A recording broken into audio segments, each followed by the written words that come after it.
St. Louise de Marillac. Who is she? Where is she come from? Why is she called as woman of charity? Yes, here is your answer for all these questions.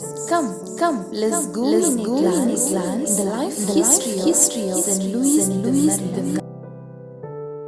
She was born on August 12, 1591 in Paris to a well-known family, that is de Marillac. She lost her mother when she was still a child. She grew up in the care of her father, who loved her the most. But it did not last for a long time because she lost her father when she was 15 years. From then, she was cared by her uncle. She had a great desire to become a nun, to give herself totally to God and for His mission. But she was rejected due to her ill health. Louise belonged to the nobility, but her experience of personal rejection by her family as a child made her particularly sensitive to the suffering of others. Her desire to become a nun was discouraged by her confessor, and she was forced to marry by her uncle. Louise was greatly distressed because she couldn't fulfill her promise to the Lord, that is, giving herself totally to God. You might think, what did she do after her marriage? Yes, it is a great surprise for you all. After her marriage, she gave birth to a son. But Louise soon found herself nursing her beloved husband through a long illness that finally led to his death. Therefore, she felt it is a punishment from God. But God revealed her that she was to undertake a great work under the guidance of another person she had not yet met. Yes, it is none other than St. Vincent de Paul, a man of charity.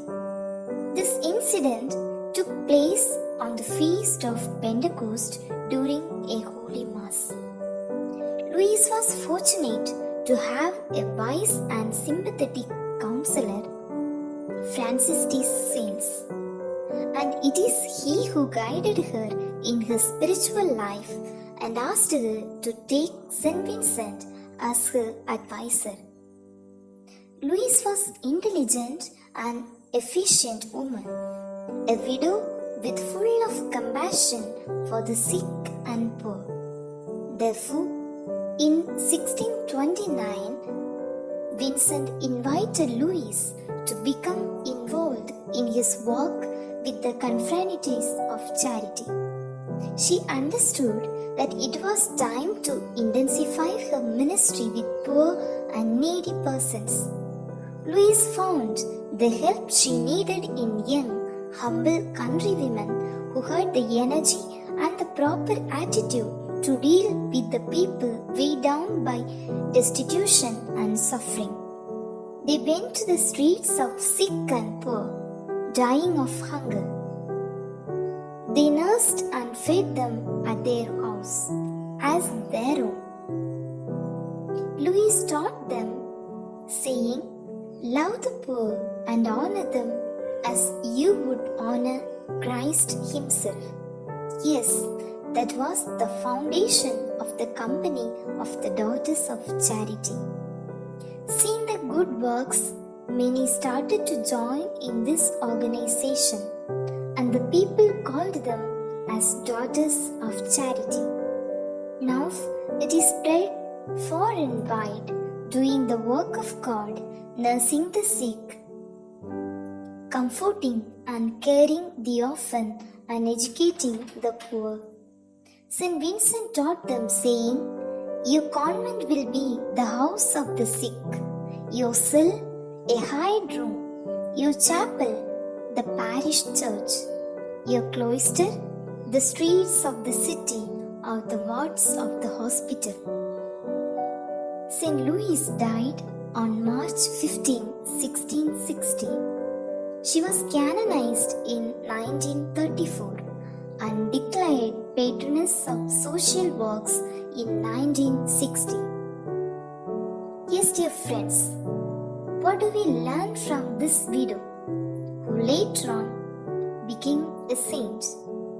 As Jesus says in the Gospel of St. Matthew, chapter 10, verse 30, even the very hairs of your head are all numbered. Yes, dear friends, all that happens in our life is planned by God.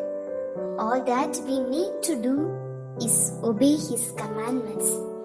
If we seek God and His kingdom, He will never let us down. At the appointed time, He will raise us up and fulfill our desires.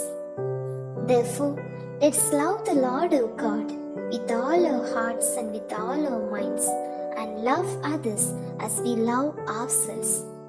Let's become a part of this charitable ministry to carry out God's mission far and wide.